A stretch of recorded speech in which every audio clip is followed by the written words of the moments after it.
2절 뒤에 중간 말씀처럼 광야길을 이스라엘 백성들에게 걷게 하신 이유를 살펴보도록 하겠습니다. 우리가 잘 아는 대로 오늘 말씀은 하나님께서 이스라엘 백성들을 10하루면 갈 수 있는 길을 40년 동안이나 광야 생활을 하신 이유를 말씀하고 있습니다. 우리가 살아가는 인생길에서 때로는 힘들고 때로는 어려운 시절을 겪을 때가 많이 있을 것입니다. 그런데 거기에도 분명한 하나님의 뜻이 있다는 것을 우리는 오늘 말씀을 통해서 깨닫는 은혜가 있기를 임하시기를 바랍니다. 이 세상에는 우리의 힘으로는 어찌할 수 없는 일들이 너무나 많이 있습니다.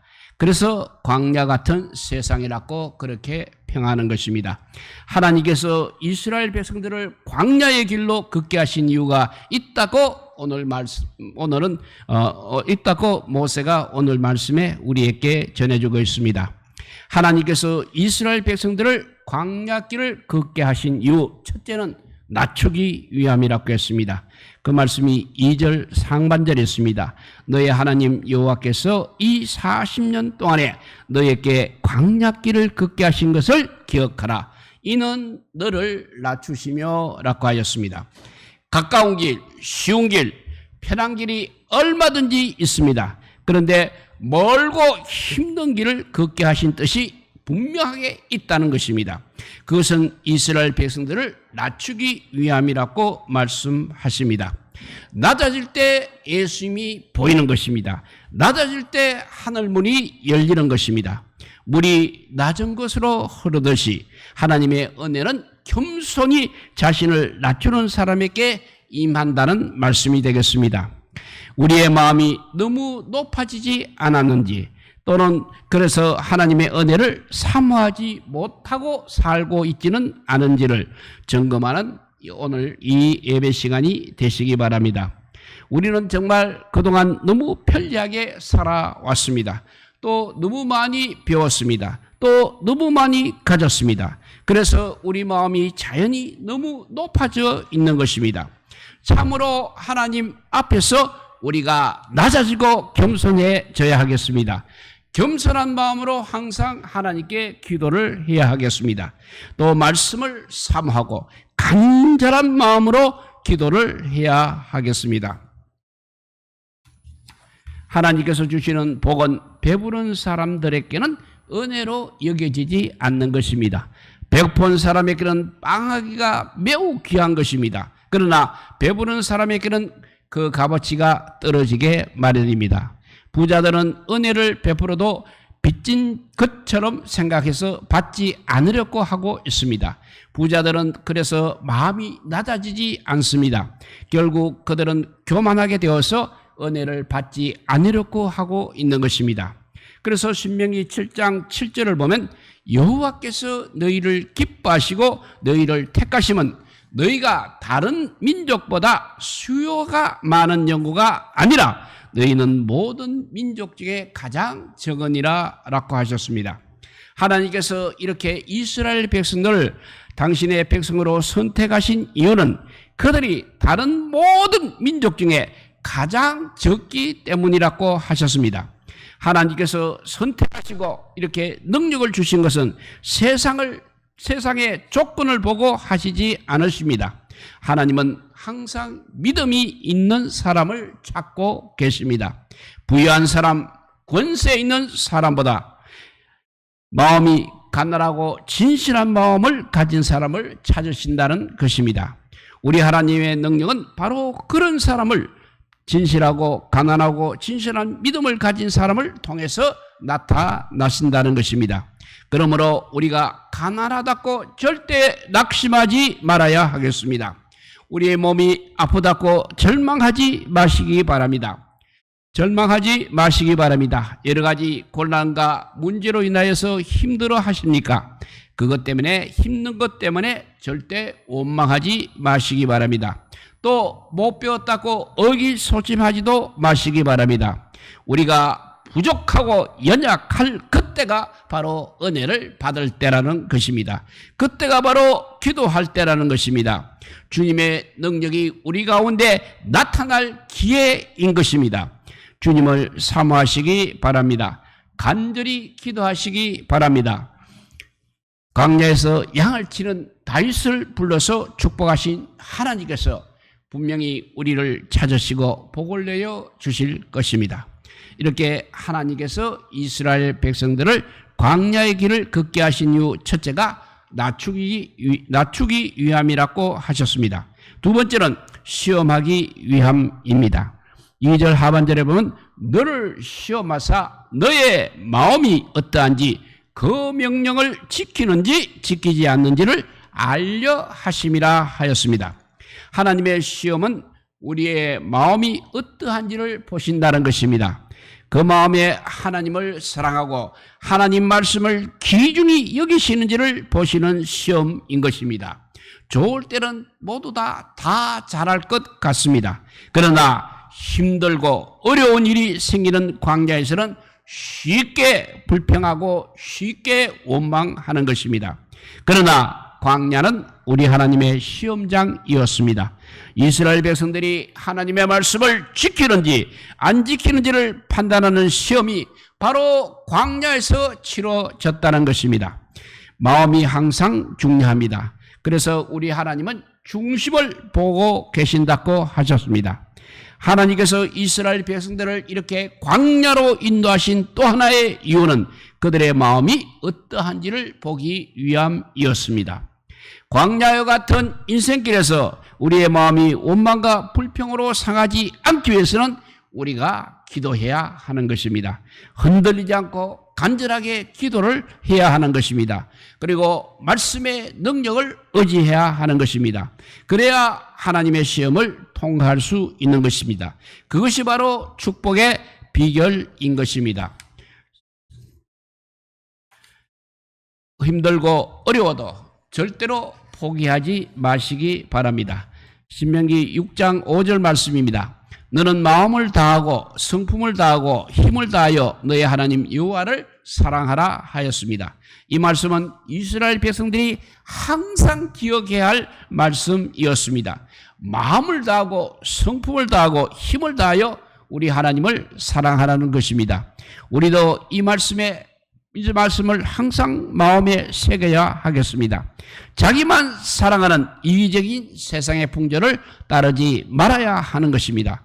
제일 먼저 우선적으로 하나님을 사랑해야 하는 것입니다. 하나님을 아버지로 인정하고 그분을 높여드려야 하는 것입니다. 하나님을 인정하는 세상이 되어야 하는 것입니다. 그것이 바로 축복을 받는 비결 중에 비결인 것입니다. 가정과 사회가 사랑으로 하나님 사랑으로 든든하게 서가는 길이 되는 것입니다. 하나님을 두려워하지 않는 세상은 결국 이기적인 욕망으로 인해 타락하게 될 수밖에 없는 것입니다. 악한 마귀의 유혹에 넘어가서 결국 탐욕과 교만으로 가득한 세상이 되기 때문입니다. 평탄에 가지고는 애굽의 우상과 탐욕의 습관에 빠진 이스라엘 백성들을 온전케 하기가 어려웠을 것입니다.